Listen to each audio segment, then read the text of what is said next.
আসসালামু আলাইকুম এভরিওয়ান। স্বপ্নতে গিয়েছিলাম, যে দেখলাম বড়ি আর তেঁতুল বিক্রি হচ্ছে, তাড়াতাড়ি করে কিনে নিলাম। তো বাসায় নিয়ে এসে বোটা ছাড়িয়ে একটু ছিঁড়ে 3-4 ঘন্টা ভিজিয়ে রেখেছি। তারপরে গরম পানি করে ওই পানি থেকে তুলে এখানে দিয়ে দিলাম গরম পানির মধ্যে।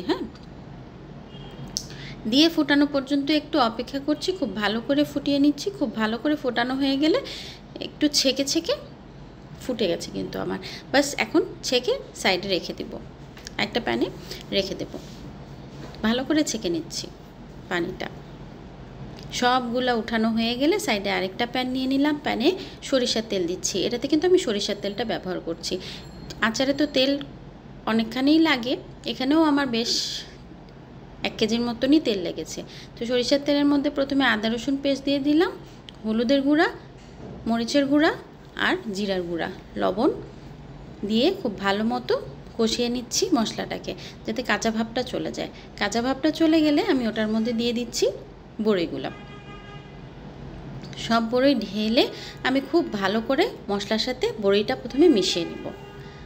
খুব ভালো করে বড়িটা মিশিয়ে নিচ্ছি। বড়ি মেশানো হয়ে গেলে তারপরে আমি ওটার মধ্যে তেঁতুলগুলো অ্যাড করে দিচ্ছি।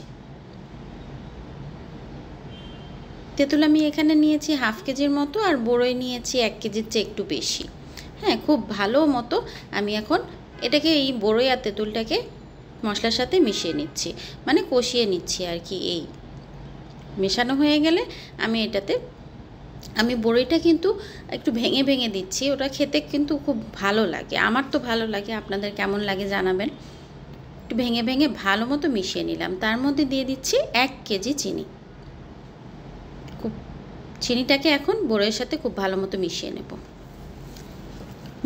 পানি ছাড়বে। তারপর পানিটা শুকানোর পরে এই যে এরকম হয়েছে আমার। এখন আমি এটা সাইডে রেখে দেবো। আরেকটা কড়াইতে তেল নেব, আবারও সরিষার তেলই নিব আমি।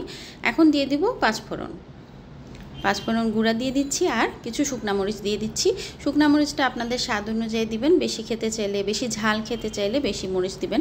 আমি মিডিয়ামটাই খাই, তাই অল্প কিছু মরিচ দিয়ে গরম করে নিয়ে এখন বড়ির আর তেঁতুলের মিক্সচারটার উপরে দিয়ে আবার খুব ভালো মতো মিশিয়ে নিচ্ছি। খুব ভালো মতো মিশানো হয়ে গেলে একটু একটু ফুটে আসবে। ফুটে আসলে আমি এটার সাথে অ্যাড করে দিচ্ছি গুড়। যে কোনো গুড় নিতে পারেন।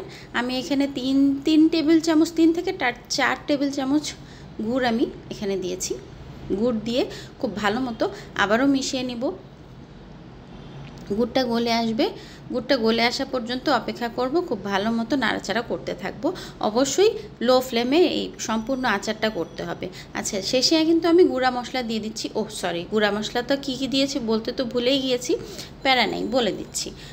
গুঁড়া মশলাতে আমি দিয়েছি আস্ত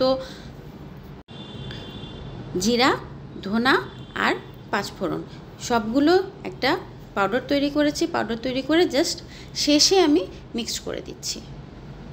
এই যে আমার আচার একদম রেডি হয়ে গেছে। এরকম কনসিস্টেন্সিটা থাকবে, এরকমই রাখছি। ঠান্ডা হয়ে গেলে আর একটু জমে যাবে। Thank you everyone.